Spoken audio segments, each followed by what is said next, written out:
Good morning, students. Today we will discuss worksheet number 32 of subject science, and today's topic is graphical representation of speed. जो last week हमने motion chapter में कई सारी नई physical quantities के बारे में पढ़ा था, जैसे distance, displacement, speed, velocity and acceleration, और आज हम जानेंगे ग्राफिकल रिप्रेजेंटेशन ऑफ स्पीड के बारे में. We know that linear motion may be uniform and non-uniform, यानी कि लीनियर मोशन जो है वो या तो यूनिफॉर्म हो सकता है या फिर नॉन यूनिफॉर्म हो सकता है. When an object covers equal distance in equal interval of time, it is known as an uniform speed. यानी जब कोई ऑब्जेक्ट इक्वल टाइम इंटरवल में इक्वल डिस्टेंस ट्रेवल करता है तो हम कहते हैं the object is in uniform speed. इसको बेटा हम एक एग्जांपल से देखते हैं. ये मैंने किसी एक ऑब्जेक्ट ए के लिए डिस्टेंस टाइम टेबल बनाई है. टाइम यहाँ पर मैंने लिया है आर में और डिस्टेंस लिया है मैंने यहाँ पर किलोमीटर में. मान लीजिए ये ऑब्जेक्ट फर्स्ट आर में 1 आवर के अंदर 10 किलोमीटर डिस्टेंस ट्रेवल करता है. सेकेंड आवर के अंदर ये 20 किलोमीटर डिस्टेंस यानी कि अपनी इनिशियल पोजीशन से 20 किलोमीटर दूर तक पहुंच जाता है.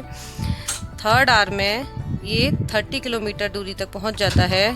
फोर्थ आवर में ये 40 किलोमीटर इनिशियल पोजीशन से 40 किलोमीटर डिस्टेंस ट्रेवल कर लेता है. तो अगर हम ध्यान से देखें तो इस ऑब्जेक्ट ने हर आवर में 10 किलोमीटर डिस्टेंस ट्रेवल किया है, यानी एवरी आवर इसने जो डिस्टेंस ट्रेवल किया है वो इक्वल है. It means this object is in uniform speed और uniform motion.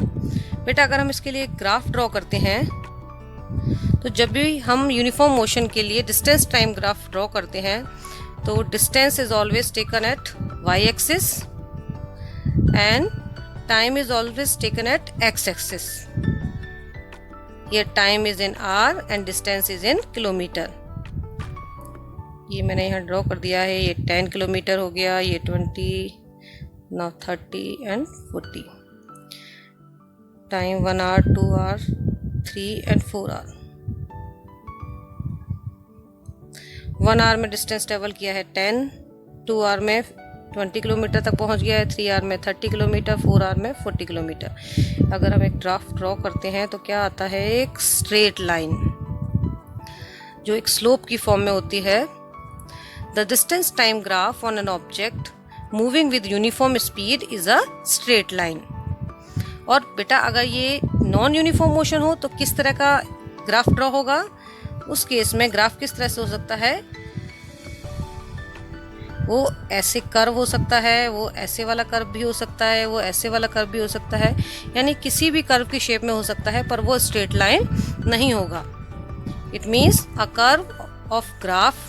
a curve of distance time graph shows the non-uniform speed of the object. अब हम आ जाते हैं यूनिफॉर्म स्पीड के पास. और slope of the distance graph is speed, यानी कि ये जो स्लोप है, ये जो स्ट्रेट लाइन बना रहा है स्लोप, ये क्या शो कर रहा है, इस ऑब्जेक्ट की स्पीड को शो कर रहा है. Higher the slope higher will be the speed of the object. ये स्लोप जितना ज़्यादा ऊंचा होगा ऑब्जेक्ट की स्पीड उतनी ही ज़्यादा होगी. जैसे एक एग्जांपल ले लेते हैं. ये है हमारा ए ऑब्जेक्ट, ये कोई दूसरा बी ऑब्जेक्ट है जिसके लिए मैंने डिस्टेंस टाइम ग्राफ ड्रॉ किया है. तो हम देख रहे हैं कि ये हायर है, बी वाला जो है वो ए से हायर है. It means speed of B is higher than the speed of A. बेटा इस ग्राफ की हेल्प से हम किसी भी ऑब्जेक्ट की जो कि यूनिफॉर्म मोशन में है उसकी स्पीड को कैलकुलेट कर सकते हैं. जैसे कि आपके एग्जांपल में दिया हुआ है, यहाँ हम एक डिस्टेंस टाइम ग्राफ देख रहे हैं. एक्स एक्सिस पर टाइम दिया हुआ है और वाई एक्सिस पर डिस्टेंस दिया हुआ है. Time is taken in minute 20, 40 and 60 and distance is taken in kilometre 10, 20, 30, 40. तो हमें स्पीड कैलकुलेट करने के लिए हम क्या करेंगे, इस स्लोप पर 2 पॉइंट ले लेते हैं ए और बी, और ए से एक्स एक्सिस के पैरेलल एक लाइन खींचेंगे, स्ट्रेट लाइन जो कि एक्स एक्सिस के पैरेलल होगी, और बी पॉइंट से वाई एक्सिस के पैरेलल एक स्ट्रेट लाइन ड्रॉ करते हैं अब ये दोनों लाइंस कहाँ एक दूसरे को मीट करती हैं? सी पॉइंट पर मीट करती हैं, यानी एक ए बी सी जो है एक ट्राइंगल बन जाता है। यहाँ जो ए सी है वो क्या शो कर रहा है? टाइम इंटरवल को शो कर रहा है। ए पॉइंट पर क्या है? T1 है टाइम, और बी पॉइंट पर क्या है या सी पॉइंट पर क्या है? T2 टाइम है। इसी तरह से बी सी जो है वो क्या शो करता है? डिस्टेंस को शो करता है, यानी कि जो सी के पैरेलल डिस्टेंस है दैट इज S1 और B के पैरेलल जो डिस्टेंस है दैट इज S2। तो बच्चों कैलकुलेट करते हैं speed. Speed is equal to distance upon time, distance travelled divided by time taken. Distance is equal to S2 minus S1 divided by time taken T2 minus T1। From the graph we can take the values of S1, S2, T1 and T2.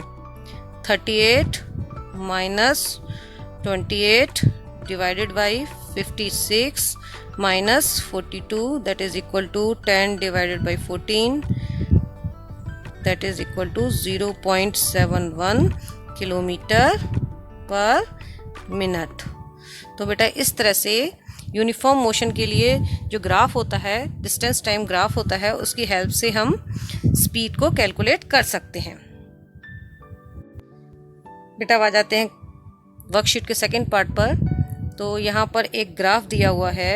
इस graph से हमें किस तरह के motion के बारे में पता चलता है? ये कुछ इस तरह का ग्राफ है, क्योंकि वह छोटा छोटा बना हुआ है। मैं आपको थोड़ा सा एलेबोरेट करके बता देती हूँ। ये ए पॉइंट है, बी पॉइंट है, ये सी पॉइंट है, ये डी पॉइंट है।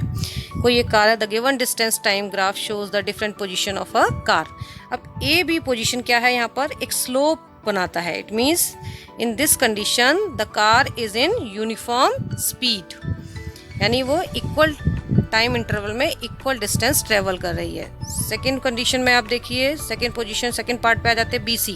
अब इस कंडीशन में क्या है कि टाइम तो इंक्रीज हो रहा है पर डिस्टेंस इंक्रीज नहीं हो रहा है। It means the car is at rest, car is not moving in this position. BC condition में कार जो है वो मूव नहीं कर रही है।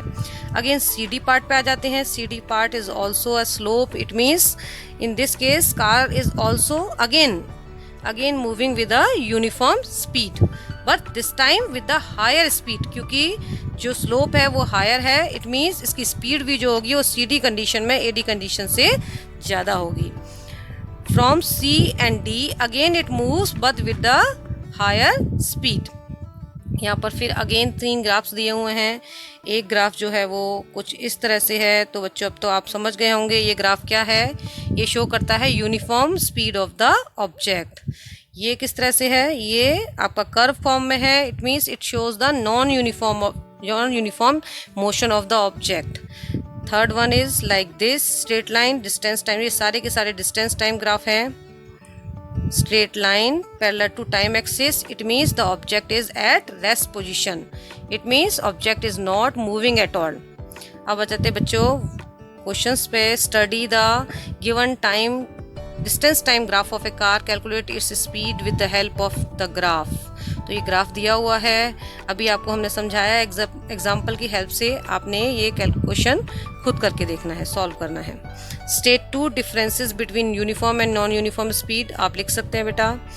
Draw distance time graph for an object for the following condition, rest की कंडीशन में और moving with the non uniform speed. तो आपको दिख रहा है ये रेस्ट की कंडीशन में है, ये नॉन यूनिफॉर्म मोशन की कंडीशन में ग्राफ ड्रॉ किया हुआ है। नेक्स्ट है what is the slope of the distance time graph. Distance time graph का स्लोप क्या शो करता है? We can calculate speed of the object with the help of slope of the distance time graph. I hope आपको बच्चों ये worksheet समझ आ गई होगी। ठीक है, थैंक यू।